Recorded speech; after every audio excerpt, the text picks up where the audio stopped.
छोटे से गांव में एक गरीब परिवार रहता था। उस परिवार में रामू और उसकी बीवी सीता उसके बेटे चिंटू के साथ रहते थे।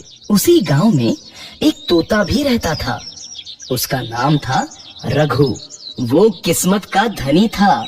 जहां भी जाता वहां किसी भी चीज की कमी नहीं पड़ती थी। एक दिन रघु उड़ते उड़ते उस गरीब परिवार के घर गया। रघु सोचता है, अरे वाह, लगता है यहाँ आज बहुत अच्छा खाना मिलेगा। मैं पेट भर के खाऊंगा। वो एक कटोरी में रखे अमरूद देखता है। अरे वाह, अमरूद, मुझे तो ये बहुत पसंद है। मैं तो इसे पेट भर के खाऊंगा। रघु तोता अमरूद खाने ही लगता है। तभी सीता रघु को अमरूद खाते देखती है तो गुस्सा हो जाती है और उसे वहां से भगा देती है। भाग यहाँ से, न जाने कहाँ से आ जाते हैं। मैं तो परेशान हो गई हूँ इनसे। सीता के भगाने के बाद रघु चुपचाप से एक कोने में रहता है। धीरे धीरे उस परिवार की बरकत होने लगती है। एक दिन रामू और सीता खाना खाते वक्त बातें करते हैं। आजकल हमारी बहुत तरक्की हो रही है, काम भी अच्छा चल रहा है। रामू कहता है। इस पर सीता कहती है, सच कहा, भगवान हमेशा ऐसे ही हम पर मेहरबान रहे। बेटा चिंटू भी कहता है, पिताजी, मुझे खिलौना लेके दो ना, मेरे सभी दोस्तों के पास है। रामू कहता है, ठीक है, जरूर लाऊंगा। सीता कहती है, कितने खुश है सब, मेरे परिवार को किसी की नजर ना लगे। एक तरफ ऐसी बातें होती हैं, तो दूसरी तरफ रसोई में रघु तोता भी अमरूद खाते रहता है। मजा आया, अमरूद खाया, मजा आया, अमरूद खाया, मजा आया। तभी सीता रसोई में आती है और रघु तोते को अमरूद खाते देख बहुत गुस्सा होती है। सीता रघु को बाहर निकालने के लिए पिंजरे में अमरूद रखती है। रघु जब अमरूद खाने लगता है तो पिंजरे का दरवाजा बंद हो जाता है और वो उसमें फंस जाता है।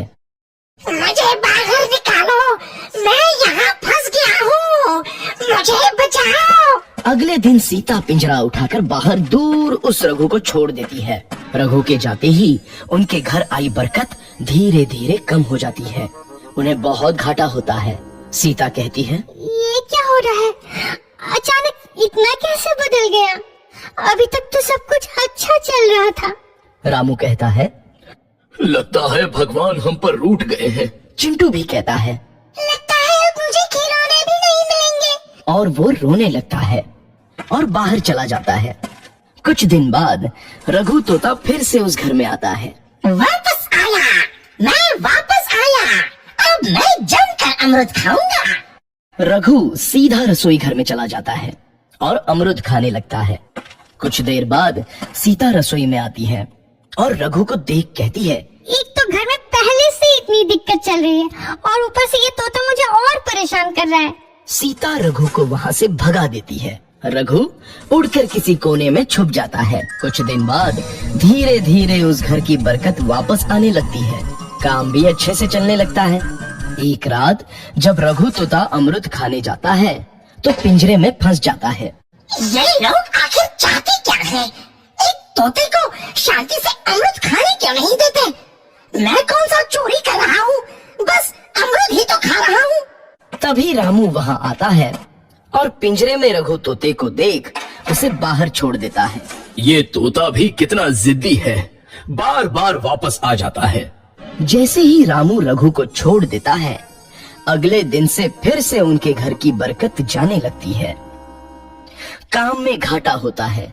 किसी को समझ नहीं आ रहा था कि ऐसा क्यों हो रहा है। रघु तोता घर आता है तो अचानक बरकत आती है और जब रघु तोता को बाहर निकालते हैं तो बरकत चली जाती है। एक दिन सीता रघु तोते के घर आने और बाहर जाने की स्थिति पर नजर रखती है। ये तोता जब भी घर आता है तो घर में बरकत आती है और जैसे ही ये घर से बाहर जाता है तो उसी के साथ बरकत भी चली जाती है। कहीं ये जादुई तोता तो नहीं है? अगली बार जब ये तोता घर आएगा तो मैं इसे कहीं नहीं जाने दूंगी। सीता रघु का बहुत इंतजार करती है, लेकिन रघु तोता दोबारा उस घर में कभी नहीं आता।